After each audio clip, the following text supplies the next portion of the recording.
사람은 살아온 세월만큼 경험이 누적이 됩니다. 그리고 그 경험의 누적은 우리로 시각을 정해주게 되죠.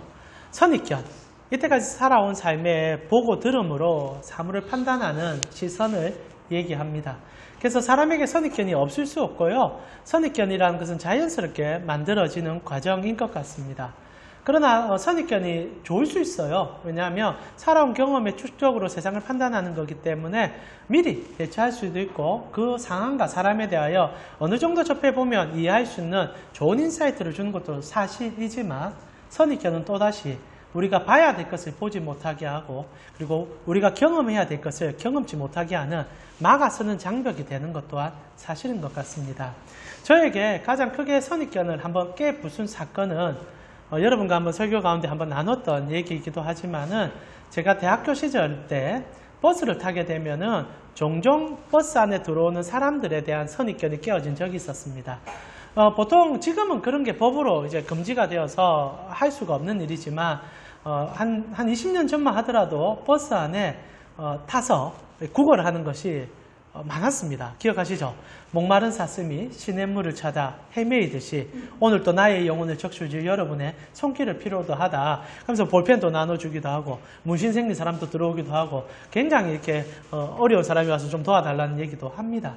최근에 지하철에도 버스 안에는 이제 그런 사람을 보기가 쉽지 않은데 지하철에는 그런 사람이 종종 보이게 되죠.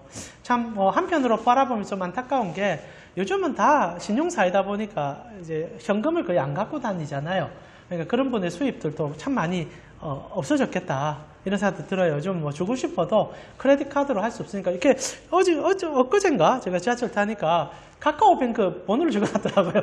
이 순간 이게 이런 분을 도와줘야 되는 생각 드는데 하여튼 좀 이제 한 20년 전에 이제 버스를 타게 되면 구걸을 하시는 분들이 타죠.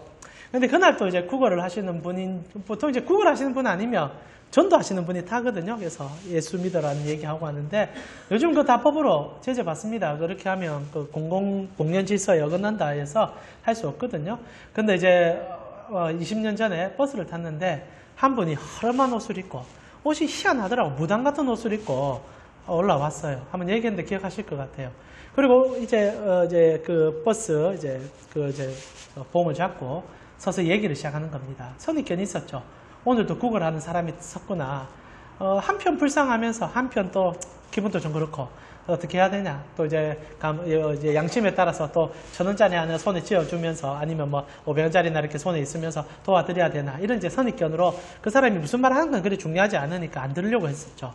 근데 그분께서 우리 이제 앉은 승객들을 쳐다보더니 사람의 이름을 줄줄줄 읽기 시작하는 겁니다. 뭐 하는 짓인가 싶었어요. 한참 이름을 읽더만 딱 한마디 하고 내리셨어요. 구포 열차 전복 사건 때 돌아가신 분들의 이름입니다. 나는 거기서 기적같이 생존했습니다. 근데 살아남고 보니 그분들의 눈앞에 있었던 그 모습들이 잊혀지지 않아서 제된 마음에 여러분에게 한 번만 그 사람들이 생각해달라고 그냥 사라질 이름들이 아니었던 것 같습니다. 라고 얘기하며 내리는데 보니까 그 사람 옷이 이렇게 알록달록한 게 사람들의 이름을 새겨놓은 거예요. 정상은 아니에요. 비정상적인 행동이지만 저에게는 선입견이 부서지는 날이었습니다. 그 사람에게는 그 고통, 살아남음에 대한 죄책감, 그거를 극복할 수 없으니까 뭐 트라우마죠.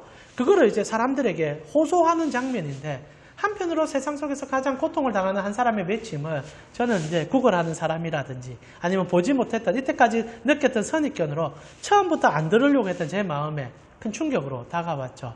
실제로 선입견은 언제나 있을 수 있습니다. 새파랗게 젊은 사람이 자리에 앉아있으면 좀 힘이 든 사람들이 불편하게 보는데 이런 얘기 있잖아요.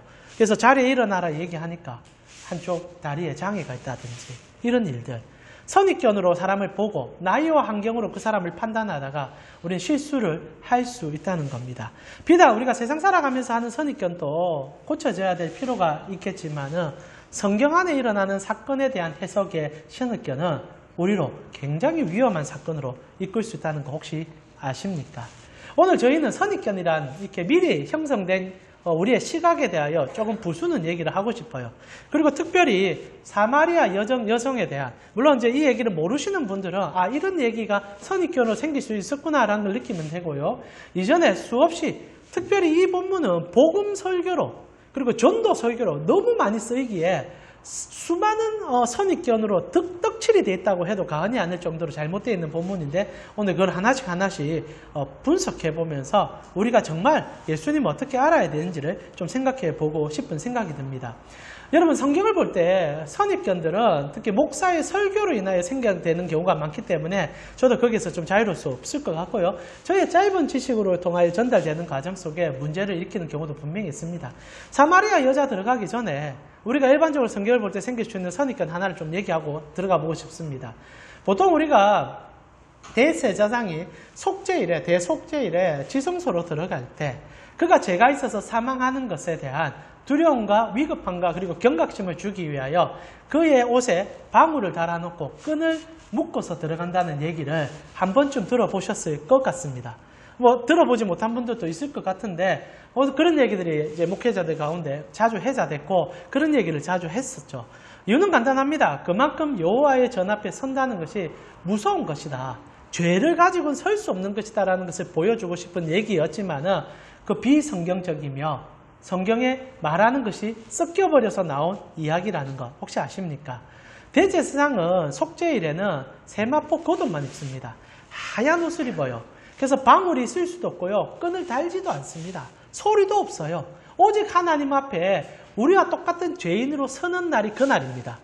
그런데 이제 보통 평소에 대제사장은 방울 달린 옷을 입을 수밖에 없거든요. 그러면서 이제 일하고 있는 제사장들에게 경각심을 일으키죠. 하나님의 뜻하심이 이곳에 있다. 그러나 속죄일에는 절대 그럴 수 없거든요.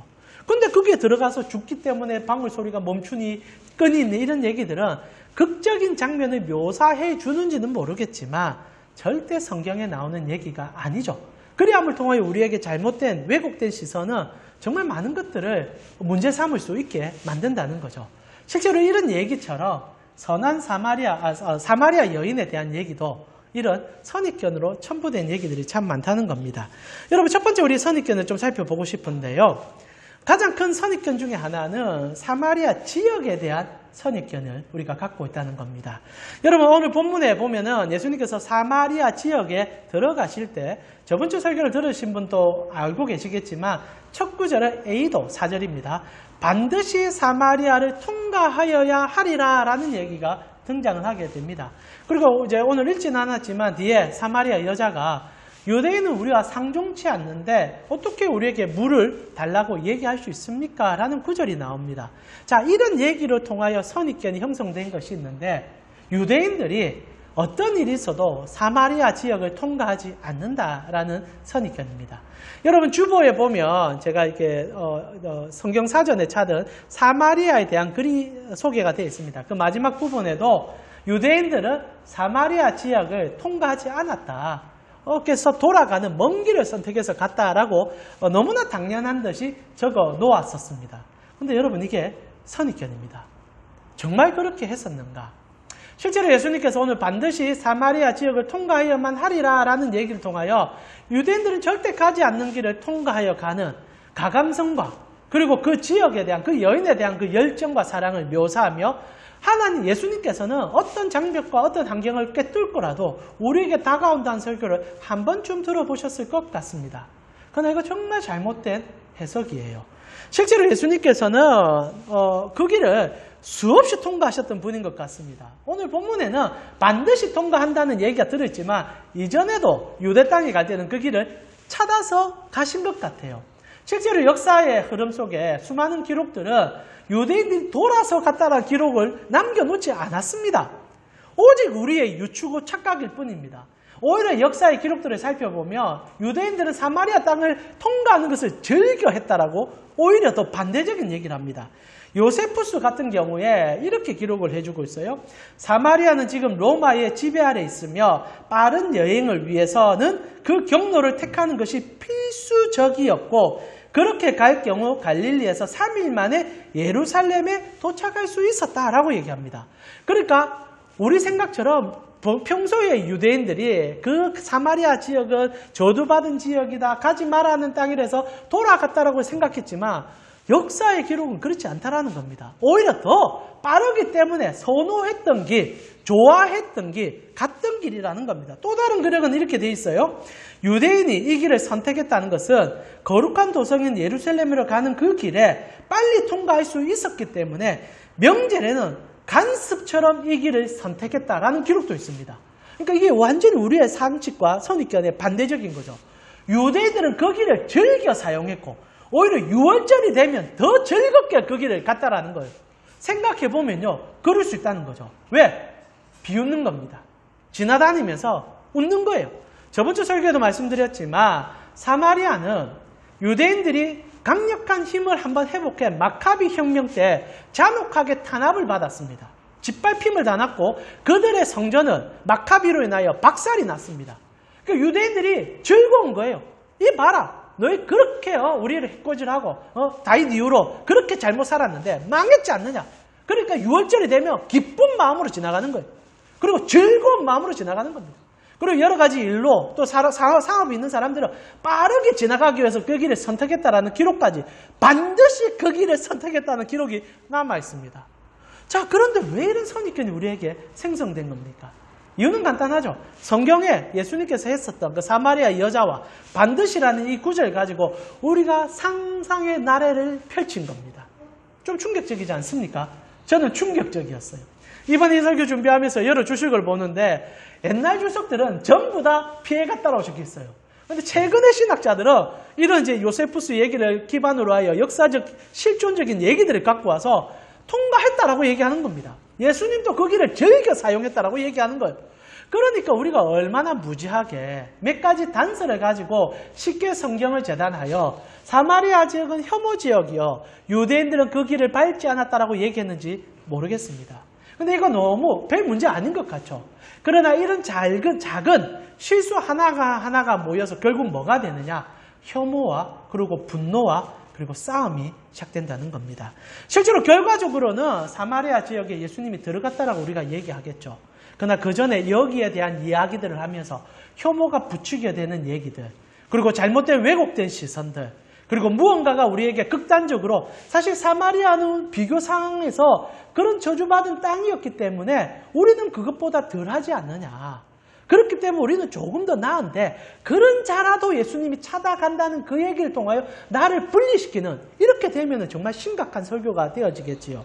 실제로 사마리아를 극단적으로 몰아가고 사마리아 여자를 극단적으로 몰아감을 통하여 얻는 효과는 나는 다르다라는 것과 저런 사람까지도 찾아가는 그런 사람이 접니다. 근데 그런 것보다는 분리가 일어날 가능성이 물론 다 그렇지는 않겠지만 생길 수 있다라는 거죠. 사랑하는 우리 강식구 여러분 꼭 기억하십시오. 예수님은 이 길을 선택한 이유가 단순히 그 길에 혐오증이나 이스라엘 백성들이 그것을 통과하지 않았기 때문이 아니라 목적이 있고 사명이 있었기 때문에 간 것이 전부예요. 근데 그것을 확대 해석하고 잘못 해석하면 우리의 신앙에 분명히 어떤 왜곡이나 실수가 나올 수 있다는 겁니다. 이것뿐이겠습니까? 우리는 하나님의 말씀을 해석할 때 우리의 선입견을 통하여서 이런 너무 극단적으로 없는 것까지 만들어내는 이런 요즘 표현으로 그걸 구라라고 합니까? 구라를 섞어서 설교를 하고 해석을 할 때가 얼마나 많은지 모르겠습니다. 두 번째 선입견 한번 얘기해 볼까요? 사마리아 지역에 대한 선입견도 심각하지만은 설교자들이 가장 많은 실수 가운데 하나님께서 예수님께서 이 사마리아 지역을 방문한 이유가 오직 이 여인 때문이라는 선입견이 있습니다. 저도 그렇게 설교했기 때문에 처음 했던 사마리아 지역에 대한 혐오증도 저도 이때까지는 그렇게 설교를 했었습니다. 왜? 제 안에도 그 선입견이 있었으니까. 근데 이번에 제대로 공부하면서 보니까 그 선입견이 얼마나 잘못된지 깨달았을 뿐입니다. 깨달아야 되죠. 바르게 알아야 됩니다. 선입견이 있다면 부술 용기가 있으면 되죠. 오히려 그런 것이 당연히 증거가 드러났는데도 예전에 내가 생긴 사고나 생각으로 인하여 고집스럽게 붙잡고 있으면 그것 또한 죄로 달려가는 길이 된다는 겁니다. 두 번째 선입견은 이겁니다. 보통 설교자들이 반드시 사마리아를 통과해야 된다는 헬라 원어에 대한 해석을 가지고 오면서 예수님께서 그 지역에 그 한 여인의 불쌍함과 그리고 그 여인의 구원가자 예수님께서 모든 장벽을 깨뚫고 그 여인을 향하여 달려갔다라는 설교입니다. 그래서 이 본문은 가장 전도할 때 가장 쉽게 사용되고 그리고 임팩트가 있어요. 얼마나 많이 사용된 줄 모릅니다. 그래서 저도 우리 개척하기 전에 앞에 교회에서 전도 축제라든지 행사하면은 이 본문을 자주 가져왔습니다. 간단하죠? 오늘 초대받은 여러분이 사마리아 여성들입니다. 근데 예수님께서 당신 한 사람을 위하여 하늘 보좌 버리고 내려오셔서 찾아갔습니다. 그 증거가 여기 있지 않습니까? 그 여자 아무도 알아주지 않아요. 12시에 성경 6시라고 나오지만은 그 정오에 찾아가는 그 열정을 가지고 당신을 찾아옵니다. 좋은 설교고 임팩트 있고 그렇게 설교해도 문제는 되지 않을 수 있습니다. 그러나 여러분 정말 예수님께서 그 한 여성만을 위하여 사마리아를 반드시 통과한 걸까요? 여기서 우리가 조심해야 될 부분이 드러나게 됩니다. 한 사람만을 위하여 오시는 예수님은 우리 속에 갇혀서 우리만을 위한 우리의 독단적인 식근을 끌어낼 힘이 될 가능성이 매우 높다는 겁니다. 실제로 예수님께서 이 지역을 방문한 것은 그 여성만을 위해서가 아닙니다. 사마리아 전체와 나아가 우리 모두를 위하여 방문했어요. 그래서 사마리아 여자의 마지막이 어떻게 끝이 납니까? 이 여인의 고백을 통하여 사마리아 지역 사람들이 이제 수가에 있는 사람들이 다 예수 믿었다라고 끝납니다. 근데 어떻게 그 여성 하나만을 위해서 그 지역에 갔다라는 해석이 나올 수가 있습니까? 예수님은 그 지역과 더 나아가 우리를 위하여 그 지역을 방문한 거예요. 예수님의 시선은 나 한 사람에게도 고정이 되지만 언제나 나의 이웃을 향하여 함께 볼 뿐 아니라 나의 원수까지도 보고 계신 분입니다. 근데 우리가 이 설교를 나 한 사람에게 포커스를 맞추어서 설교하고 그것을 전도라는 명목으로 전달하는 경우에 우리는 국수주의나 왜곡된 시선으로 우리만을 위한 하나님으로 좁혀 나아가는 왜곡된 신앙의 결과를 맛볼 수 있다는 거예요. 언제나 우리는 그것이 위로가 됩니다. 저도 그게 왜 위로가 안 될 리가 있겠습니까? 오늘 또 하나님은 나를 사랑하신다. 나만을 위하여 십자가를 지어줬다. 좋은 말이고 맞는 말입니다. 그러나 거기에 왜곡되어서 그것만 바라볼 때 역사는 우리에게 무엇을 증명합니까? 여러분 유대인들이 학살을 당했습니다.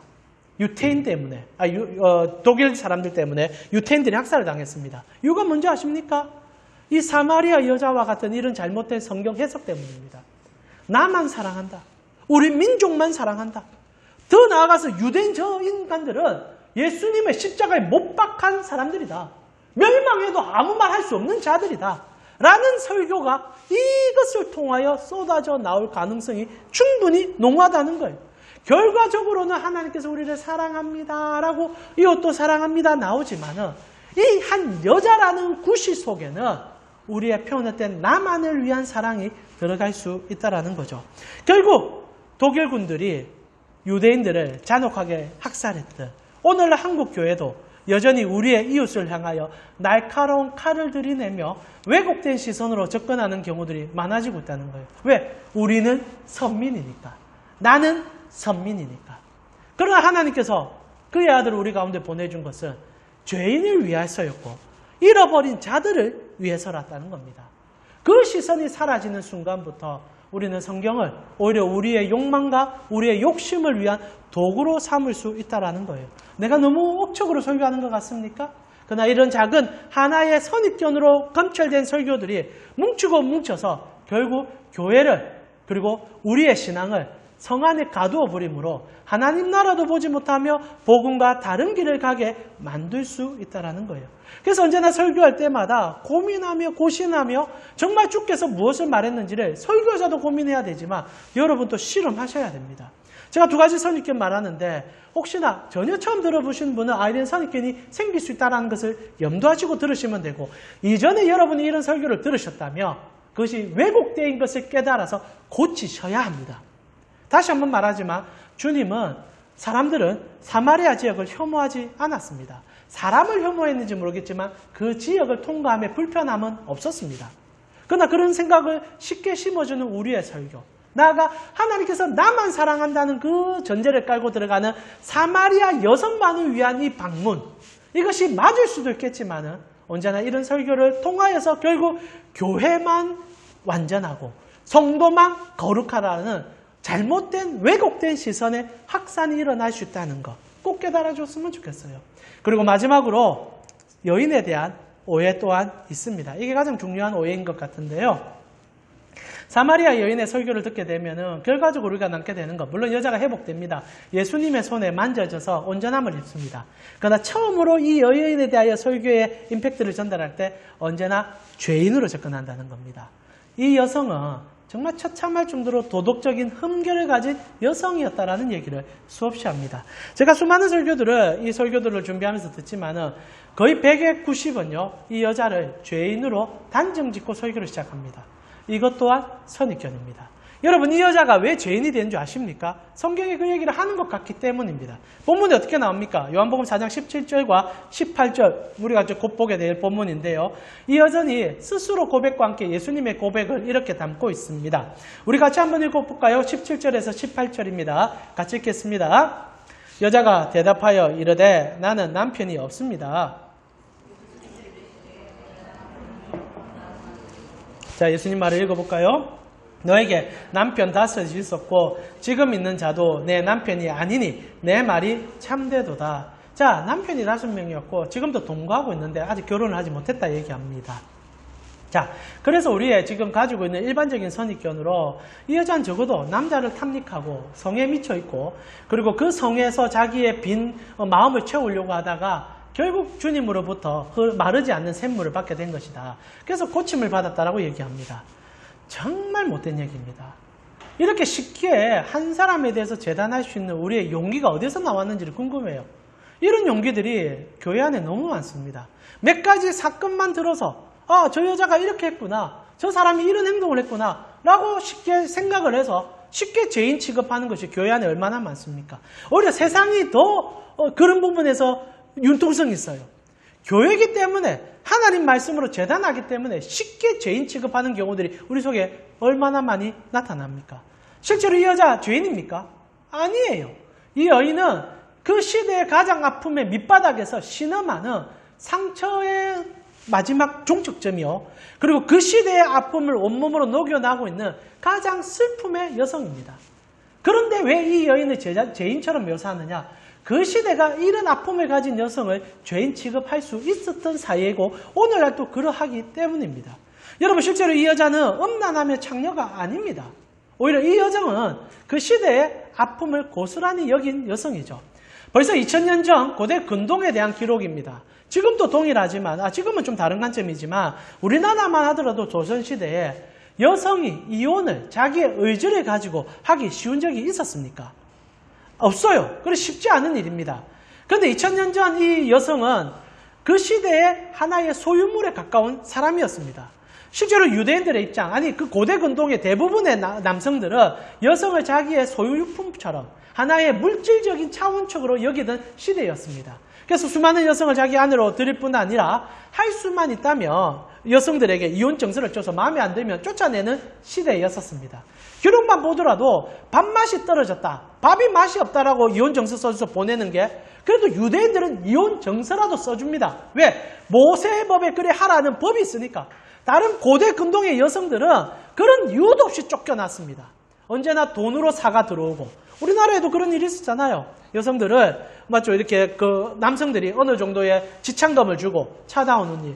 요즘도 있어요. 특히 이제 가졌다라고 말하는 그 사람들을 보면은 결혼할 때 조건 가지고 결혼하잖아요. 너 얼마 가져올 수 있니? 어떻게 할 수 있니? 그런 것이 팽배했던 시절에 여성이 자기의 인권을 가지고 말할 수 있는 시대가 아니었는데 오로지 아버지나 집안의 어른에 의해서 팔려가던 여성들이었는데 이 여성은 적어도 5번 팔려갔다는 겁니다.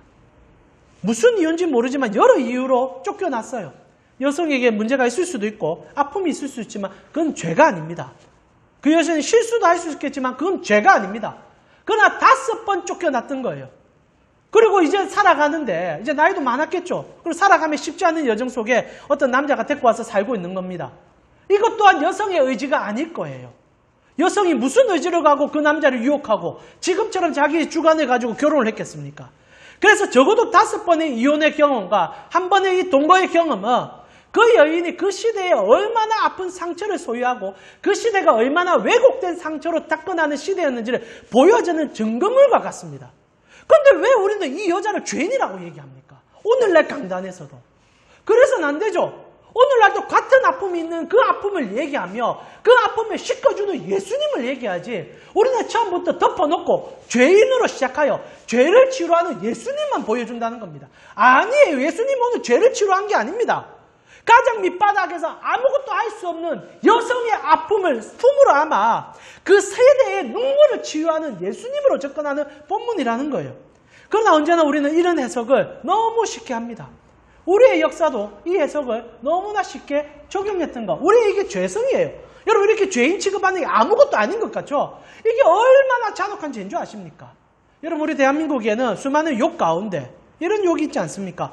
호로자식이라는 욕이 있습니다. 여러분, 혹시 환학년, 호로자식, 이거 어원을 아십니까? 요즘도 그 말 쓰잖아요.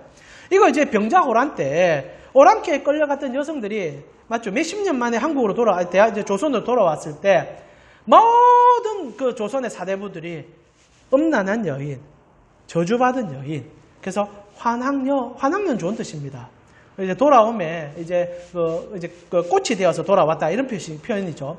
그래서 좋은 말인데 이 표현을 자기의 정절을 잃어버린 여인의 표현으로 쓰고 그 여성들이 놓았던 자녀들을 호로, 그러니까 이제 소위 말하는 이제 뭐라고 표현합니까? 이제 그 오랑캐에게 팔려갔던 그런 자식들이다라는 표현을 쓰게 되죠. 이 일이 조선시대에 얼마나 심각한, 임진왜란부터 병자호란까지 이 일이 연거푸 일어나고 이것이 민족적 차원의 아픔이었는데, 사람들은 자기들에 대한 아픔을 그 여성에게 투과하여 그 여성을, 이게 희생양제도 아닙니까? 몰아세워서 자기들은 그래도 좀 낫다라는 위로와 그리고 자기들의 선입견을 가지고 자기의 만족감을 채우고 있었다는 거죠. 그래서 선조가 이것이 너무 안타까워서 혹시나 이혼을 할 경우에 법으로 처리하겠다라고 얘기합니다. 그러니까 사대부에서 난리가 났죠. 우리 저 여자 데리고 살 수 없습니다. 그래서 이제 선조가 내린 게 가서 목욕하고 돌아오면 모든 죄가 다 시킨다, 얘기한 거예요. 그래서 환학녀가 나온 겁니다. 씻고 오면 용서해 줄게. 말도 안 되는 얘기지만 그렇게 할 수밖에 없는 선조의 마음인 거죠. 그래 돌아왔는데 누가 받아줍니까? 아무도 안 받아주죠. 그래서 선조가 첩이라도 둬라, 괜찮다. 그래도 여전히 손가락질하고 그 시대의 눈물로 삶을 마무리한 여성들의 얘기입니다. 근데 지금도 우리가 욕으로 쓰고 있죠. 욕 쓰면 안 돼요. 이런 욕 쓰면 안 돼요. 이 사실 알면요, 이게 얼마나 가슴 아픈 우리의 역사임을 아는데 사람을 지칭하여 그런 말을 한다고 말입니까? 근데 오늘 사마리아 여자를 하여 우리가 호로, 환왕 표현 쓰고 있는 거 아닙니까? 죄인이라고 얘기하는 거예요. 그러면서 우리가 뭘 얻습니까? 이렇게 단정적으로 이 여자를 죄인 취급해서 우리가 얻는 게 뭐예요? 딱 하나입니다. 극단적 대비를 통한 카타르시스, 설교의 임팩트. 그 여자를 무침한 죄인 만들었다가 예수 그리스도를 극적인 히어로 만들어서 우리에게 전달함을 통하여 우리는 그 여자보다 낫지 않느냐. 그런데도 예수님께서 우리에게 찾아와 용서해 주니 우리는 조금 더 나은 인생이다. 절대 설교 그래 가서는 안 돼요. 절대 우리의 신앙이 그래 가서는 안 돼요. 우리는 그 시대의 아픔을 같이 공유하고 같이 눈물 흘리며 이런 우리를 위하여 찾아온 예수님을 향하여 손을 뻗어야 그것이 정말 주님이 원한 방문이요 설교의 내용 아니겠습니까? 그런데 우리는 너무 많은 선입견으로, 오늘 세 가지만 예를 들어주지만 이런 사마리아 여인에 대한 선입견뿐 아니라 설교 전반에 깔린 수많은 선입견으로 우리 안에 잘못된 왜곡된 시간을 엮어서 하나의 바베탑을 완성시키지 않았는지 모르겠습니다. 어느 누가 성경에서 태극기를 흔들고 성조기를 흔들며 이스라엘 국기를 흔들으라 그랬습니까? 그러나 그게 신앙이라고 말하는 한국 조국교회를 봅니다. 나아가 이제 세상을 바라보면서 여러 가지 안타까움을 바라보면서 마음 아파하기보다는 그들을 죄인 취급하며 현상 속에서 일어나는 수많은 분리와 아픔 속에서도 우리는 조금 더 나은 도덕적 우위를 가졌다고 설명하며 그들을 깔보는 시선은 어디로부터 나왔습니까? 결국 이런 작은 선입견이 모여서 결국 교회를 하나의 아성으로 만들어냈고 하나의 집단화시켰으며 그리고 잘못된 차별과 그리고 그들의 아픔을 공유하지 못하는 교회가 되지는 않았는지요. 여러분, 이 얘기가 여러분에게 어떤 마음과 어떤 생각으로 다가올 줄 모르겠지만 여전히 선입견이 생길 수 있습니다. 저도 이 설교 준비하면서 공부하면서 제 안에 있는 선입견이 이것 말고도 수없이 많을 거라는 소름 끼치는 생각들이 들었습니다. 그건 어쩔 수 없는 거예요. 그러나 부탁드리고 싶습니다. 무조건 맞다라고 믿지 마십시오. 무조건 옳다라고 생각하지 마십시오. 그리고 고민할 때는 언제나 사랑으로 고민해 주십시오. 오늘 본문을 이 세 가지 문제점을 사랑으로 여러분이 고민해 본다면 한 번쯤 원문을 던질 수 있는 고민거리가 됐을 겁니다. 상식적으로요, 사람들이 땅을 지나가는 일을 우리는 그렇게 쉽게 재단할 수 없습니다. 아무리 저주받은 땅이라도 교제합니다. 지금 우리 그 가나 지구에 여러분 팔레스타인과 이스라엘 전쟁 속에도 유대인들은 그 가나 지구 그 지역에 들어갔어요. 소통합니다. 왔다 갔다 했어요. 아무리 싫어도 일할 거 다 하고 그리고 돈 벌 거 돈 벌었어요. 물론 극단적인 종교인들이 혐오를 했는지 모르겠지만 소통하고 교제한 게 있었습니다. 근데 그것까지도 무시하고 그것이 잘못됐다 얘기할 때 뭐가 일어납니까? 전쟁이 일어나잖아요. 조그만의 왜곡된 시선과 잘못된 정보가 별 문제 없는 것 같지만 극단을 향해 치단을 갈 때 결국 우리 안에 큰 죄악으로 다가갈 수 있다는 겁니다. 그 여성만을 위해서 예수님이 가셨다? 그래서 나만을 위한 예수님이다? 그러면 내가 생각하는 원수를 예수님이 죽여주셔야 합니다. 그런 저주기도도 쉽게 할 수 있는 거예요. 나를 찾아오시는 예수님, 저 사람이 너무 믿습니다. 아니요, 예수님은 너와 나와 우리를 위한 예수님입니다. 나아가 우리가 마지막으로 고백하듯이 한 사람을 너무 쉽게 죄인화시킬 수 있는 율법의 재단적 시각 버리셔야 되지 않겠습니까? 이런 시선의 고침이 누구로부터 주어지느냐?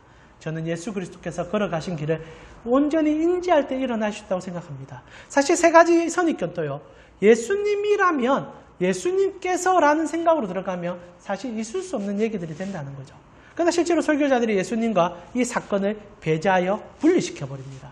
그리고 극단적 비교를 통하여 우리에게 임팩트를 전달하죠. 말이 길어졌습니다. 선입견, 너무너무 무서운 얘기입니다.